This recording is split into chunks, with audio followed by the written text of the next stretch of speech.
Let's do it.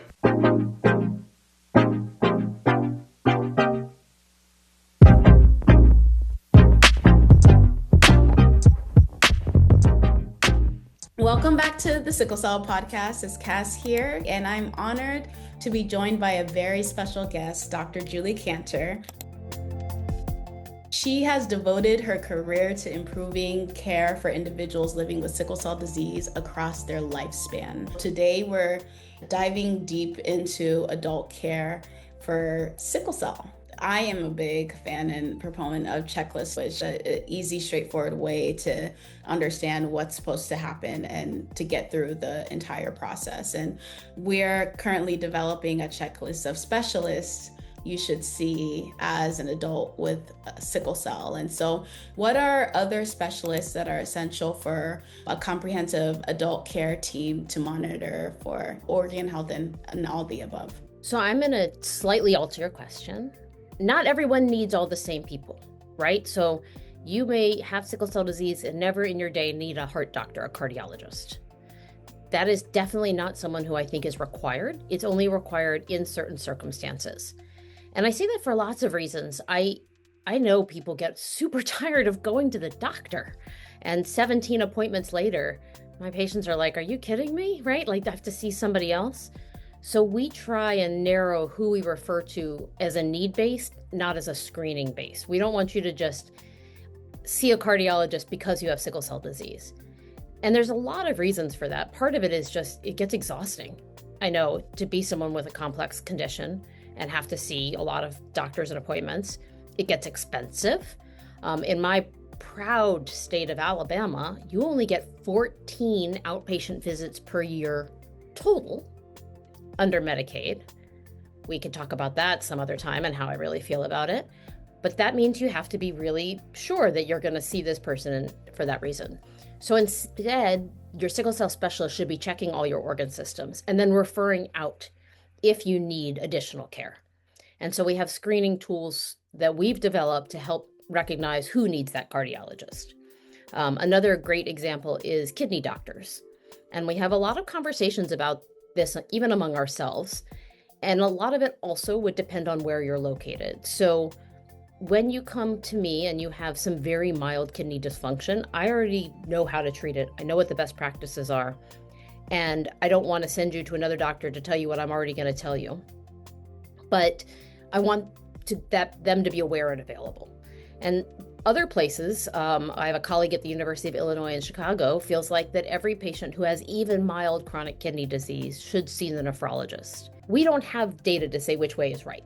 So I can't tell you one way or the other than I think a lot of it's comfort level. How much am I comfortable with treating before I feel like I need that additional specialist? Specialist that everybody needs is an eye doctor. An ophthalmologist is key. Retinal screening right now is still done by an ophthalmologist. I say still because we're working on a way to maybe work around that with a new point of care retinal screening technology that I think would be amazing, just so that perhaps you could see the eye doctor every other year and not necessarily every year, because often it's a different appointment in a different building. But the ophthalmologist is a key specialist. If you are female, somebody who does your GYN care, right? I love being a hematologist. I am not a very good vagina doctor. First to admit it. I'm also not a good penis doctor. So outside of the care of priapism, and even in this situation of priapism, I also want you to see a urologist. But if you're a male who's never had priapism and doesn't have any penile issues, you don't need to see a urologist. So definitely kind of a need-based. And then a primary care doctor. Because as amazing as I think my colleagues are, we are not primary care doctors. Now in my center, I am beyond lucky. I have this amazing embedded primary care doctor. So she works in my sickle cell center side by side with me. I wish every sickle cell center had that. We're not that great yet. We hope to be one day. But in the same hospital system, if possible, because again, it's the way that our notes are right now, the way that our systems work, they don't talk to each other very well. So when my patients see a primary care doctor in a totally different system, I still have to rely on somebody faxing that report to me, which seems crazy in this day and age. Whereas if they're in UAB, they don't have to see me, but I can still see what that doctor recommended. I love what you said. It takes a lot of the pressure off of patients because, I feel like I think what I expected your answer to be was a list of this, and this, right? And I was bracing myself for that. It also gives me that perspective that having that sickle cell specialist is very important, and having a partnership with that specialist is important because they are essentially triaging your specialist care. Yeah, no, I do. I think it's really key. And the other thing we're really trying to start implementing nationally is the idea of an annual comprehensive visit. And it's something that we hope to ingrain in all of our young patients and make sure that as you get older, as you become a teenager who doesn't want to do anything that anyone tells you to do, I have two at home, I can speak from experience. You get my idea, that you still remember, oh, I need to see my specialist once a year, even if I feel fine. Many people were going to recommend that you see your specialist more than once a year. But many times you could get away with once a year for a little while and be okay. And you and I were joking a little bit before this about men who don't go to the doctor. If you look at sickle cell data nationally using our awesome CDC surveillance data, you'll see that 20 to 40-year-old men drop out of the healthcare system. They're not anywhere. They're not in outpatient appointments. They have no insurance. And that's because they're not having babies. Women aren't dropping out of the care system because they're still having babies or needing an OBGYN. And that helps keep them ingrained in the care system. And they're women. They're just, a little different. Sorry, the whole women are from Venus and men are from Mars. That's a real thing. But it's really important that we continuously see you at least once a year. And so we hope if we get that annual comprehensive visit and that you realize as an individual that that's going to be a little bit longer and it's going to be really, you might be kind of annoyed. But at the same time, that's where we get all of those important screening tests done that tells us how you're doing. And it also is a great chance for us to say, this last year's been a rough year for you. Let's talk about making changes in your care. Can you share a little bit more about what these annual screenings should be? Is it echoes, labs, and what are non-negotiables for adults living with sickle cell, even if they're not symptomatic? No, great question. Mostly it is a panel of labs and a urine assessment. And what we're looking for when we do that is the labs are helping us see your liver, your kidneys, and then your urine is to also look at your kidneys. And that's really, really important because it's one of the areas of sickle cell disease where it can be very silent until it's not silent. The a little bit of protein, when you start peeing out a little bit of protein, doesn't hurt, you don't feel it, you're not swollen. It's not till you start getting really swollen and then you realize we've missed it. And often by then it's hard to walk it backwards. We actually don't recommend annual echoes for anybody unless you have a known cardiac complication. And right now, the reason for that is it's just not a good screening test, meaning it's not a test that we should do in asymptomatic people. But if you're having shortness of breath or chest pain, or last year you could walk 4 blocks and this year you can only walk 2 blocks, then yes, that's a test that we would recommend as well. It's making sure that you get your eyes checked. It's making sure that you get your teeth checked. We forgot the dentist. Oh my God, the dentist. And I hate the dentist. I love my dentist, but in general, terrified of the dentist. So important, probably so much more important than we recognize. And yeah, it's important for a lot of reasons. One is we need our teeth to eat healthy food. Healthy food tends to be crunchy. It's just an interesting thought process. Teeth harbor infection.